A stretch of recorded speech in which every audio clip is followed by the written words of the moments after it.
You turn my morning into dancing. You turn my morning into dancing. 'Cause your love changes everything. Your love changes everything. Oh, there's something about your love. Something about your love changes everything in my body. Oh, something about your love. Something about your love changes everything. It changes everything. Something about your love. Something about your love changes everything. It changes everything. Something about your love. Something about your love changes everything. Changes everything. Something about your love. Something about your love changes everything. Something about your love. Something about your love changes everything. Changes everything. Something about your love. Something about your love changes everything. Changes everything. Something about your love. Something about your love changes everything. You turn my morning into dancing. You turn my morning into dancing. You turn my morning into dancing. You turn my morning into dancing. You turn my morning into dancing. Something about your love. Something about your love changes everything. Good morning, everybody. Woo! Got the microphone. Good morning, good morning. Hope everybody is doing well. Whoa, we got 17 people joining us today. Hold on, I want to share my screen for a second, see if this works. Ooh. All right, there we go. Yeah, so happy Friday. We're living Scent. Look at me, got my firmly rooted gear on. Let's say hi to some folk. We got Bert Reggiani. Good to see you this morning. Vivian Davis, good morning. Chuck B, good morning. Olivia Thompson, good morning. Ken Gooch, Steve Drew, good morning. Nikki, good morning. So today, I kind of wanted to talk. I want to talk through this passage. Karen Thompson just popped on here. Hold on one second. Sorry. All right. Yeah, I wanted to talk through this passage, but I don't know if this is the right one. Let me know if there's good audio. For whatever reason, it's not looking like my audio is working.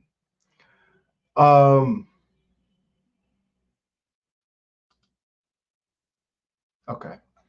Let's see. So let's pull this up here. Can you still see it? Yeah, there we go.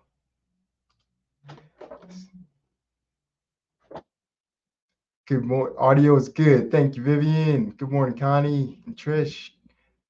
Chuck B says it sounds good. All right. Excellent audio. Perfect. Okay. So let's look at this real quick. You're good. Thank you, Pastor Tom out there in X. So make every effort to live in peace with everyone and to be holy. Without holiness, no one will see the Lord.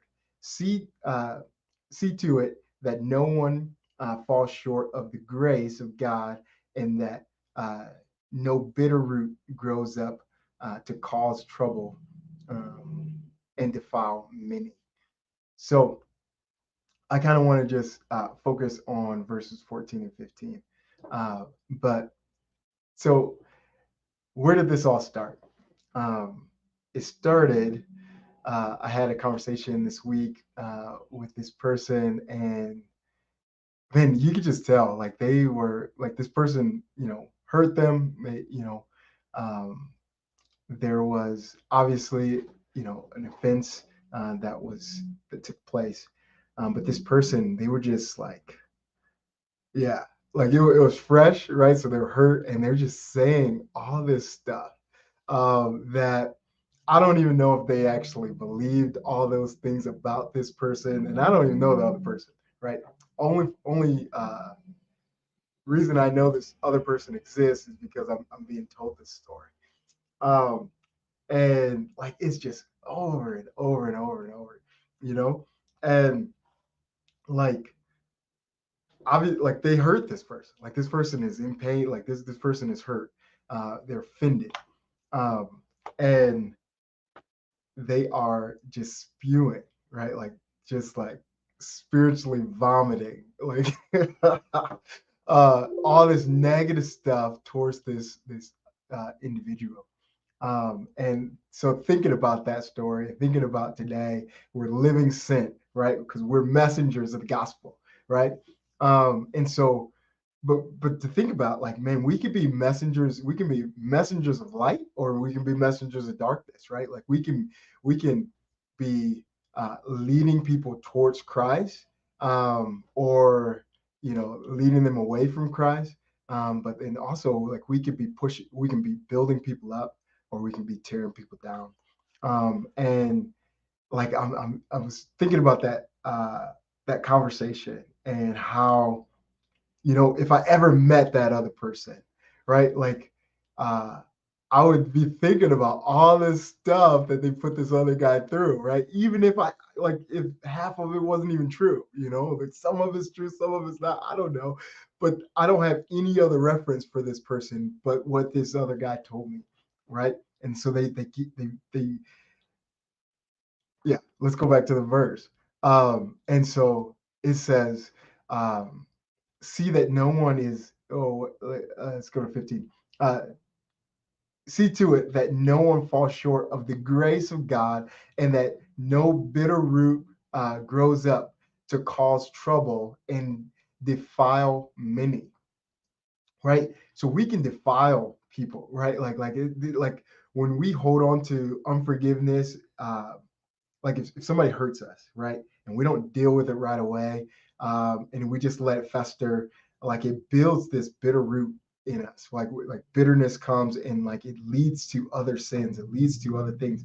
And that's why it's so often in scripture, like there's so many stories, there's so many times where Jesus is like highlighting, like man, you got to deal with this, you got to deal with this unforgiveness, right? Like there's a time where he talks about, he comes to worship God, and he's like, hey, and if you ever think that there's an issue with a brother, like pause what you're doing, go be right with that person, and then come back, right? And then even in the Lord's Prayer, right? Like he says, like he's like the disciples, they come up to him and say, all right, Jesus, you gotta let us in, right? You're doing all these signs and wonders, you gotta teach us how to pray, right? Like um you gotta show us something, because whenever you pray, like crazy stuff is happening, right? And so he teaches them how to pray, and uh he says at first, like, don't pray like all the other religions, and just babble, right? Like it's not about fancy words, it's not about all these other things. It's actually just like, man, like the power of God showing up, right? So if I'm going out and praying for healing, I don't want this person to be impressed with this prayer, like it, and they walk away thinking that it's because, man, like he labored in prayer, and like he prayed this beautiful prayer with all these big words and fancy spiritual terms. And that prayer is what caused the healing. No, no, no, no. I want to pray this super simple prayer, right? And show them that it's nothing about me, it's nothing about anything but the pursuit of God after their heart. And that's why something took place. And so, anyways, get back to the prayer. In the middle of the prayer, right? He teaches them how to pray. He says, um, our Father who art in heaven, hallowed be your name. Thy kingdom come, thy will be done on earth as it is in heaven. Uh, give us our debts, our daily. I can actually pull it up for y'all. Actually, let's see this. Woo, if my mouse works. Nope. There we go. Um, on earth as it is in heaven, give us this day our daily bread, and forgive us our trespasses as we forgive those who trespass against us. And so it's like, man, that's a big thing, right? Like forgive us as, right? Like forgive us our trespasses as we forgive those who trespass against us. So like God, like we're praying, like he's teaching us how to pray, but then he's saying like we're literally saying, God, like forgive us how we forgive, right? Do we actually want to pray that prayer? Like, do we want to say that? Do we want to say, God, like if I'm not forgiving this person, then you don't have to forgive me? Oh, that's crazy. That's a crazy prayer, and we say it all the time. And so like that should be motivation. Like if we're actually praying this prayer, like hey man, let's God, don't let there be any bitter root in me. Um, and that it reminds me of that other passage where the king, right? He's like trying to get all of his books in order, and so this guy who owes him millions of bucks, right? A guy who owes him so much money. He comes to him and he's about to just throw him away. He's like, hey, imprison them all, imprison his whole family until the debt can be paid, right? But then he says, then it says like the guy like falls down and he pleads with him. He's like, don't do this, like just give me some more time or whatever. And it moved the king to passion, right? It moved him with compassion, and he forgives him the debt. He says, I don't even need time. You're just forgiven. Like go, your debt is clean, right? And then that same guy, was somebody who owed him a significantly amount less than what he owed the king, comes up to him and pleads with him. He does the same thing that he did to the king, but instead of showing mercy, instead of showing some grace, um, he imprisons him. He says, "No, put him in prison until he can pay the debt back." Right? And how can you pay a debt back in prison? Like I don't even know.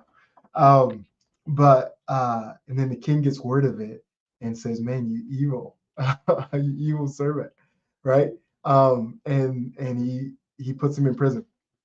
But but yeah, I'm saying all these things are coming to mind for the sole purpose of like man, like forgiveness is so powerful in scripture, and it's such a huge key for us to not harbor on these things, right? Like if there's somebody that we are that we intentionally avoid, right? Like if we know this person's going to be there, then we're not, I ain't going, that's a key sign, right? That there might be some bitterness in our hearts. There might be some unforgiveness in our hearts. And this is like the thing about it is like there actually there's actual offense, right? Like this person that you avoid, might be somebody who has really wronged you in life, right? It could be a, a parent, or somebody who cheated in a game, or somebody who molested you when you were younger. It could be a spouse. It could be anybody. It could be a coworker. It could be somebody at your job who lied on you, and they got a promotion, and you got demoted or fired or something. There could be legitimate offenses, and this is not something that we can do on our own, right? Like this isn't like like I need the grace of the Lord to be able to forgive this person. Um, right. And but it's one of those things where it's like we need to stop avoiding the issue, and actually invite Holy Spirit in and say, God, like when you're ready, I want to deal with this, right? Because when we hold on to unforgiveness, we hold them in bondage, but we hold ourselves in bondage, and we hold this pressure of ourselves, and it creates this bitterness, and it can corrupt many, right? Like we become these witnesses of yeah, we share our lens of brokenness with our neighbor, with people around us, and instead of being, you know, this aroma of life, for people, we're this we're spewing, and we're spiritually vomiting, you know, on the people around us, you know, this heavy stuff, where um, we're not only bringing ourselves down, but we're bringing people around us down. And God's like, man, just invite me into that moment, invite me into those areas, and we can deal with it, right? You know, like even if I need help forgiving this person, I can always pray, like, God, like, will you show me how you see this person, right? um, and yeah, so my encouragement today, my thought today, was really like, um, maybe it's time for us to deal with some stuff, right? And not, you know, you know, a lot of times people come like, hey man, we got to pray, you know, over sister so and so, brother so and so, and we get to spirit, we get to uh, basically gossiping, right? In the form of prayer, and like, you know, you got to understand the whole situation, right? So we can pray over this person. It was like let's stop doing that. Let's not bring people down, um, and let's just build people up, right? Like, and so a super simple way, like if there's somebody who's hurt me, um, then put them on your prayer list, right? And truly like intercede for them every single day, right? There's I don't know if there's an easier way to get. I don't know if there's an easier way to fix your heart of bitterness than to consistently pray for blessings for somebody who has hurt you. Um, and or you can give them money, right? Where your treasure is, your heart will be also. And so you can sow into their lives, sow into their business. If they're, you know, doing something, like, you know, you can pay for them. But I think an easy way is just to pray for them consistently, and pray for, um, not just like, you know, God bless their heart, you know, reach down and smack them in the face with your love. You know, like don't do stuff like that, but actually pray for their well-being, you know. um, but and but also like asking God to come and step into those areas and say, God, I need your perspective of this person, right? Because you were there when you created them. You created them in your image. There's a piece of you, there's a facet of you that lives in them, and they might not even know it, right? Like they might not even recognize it. But God, would you show it to me so then I can help pull it out of them, right?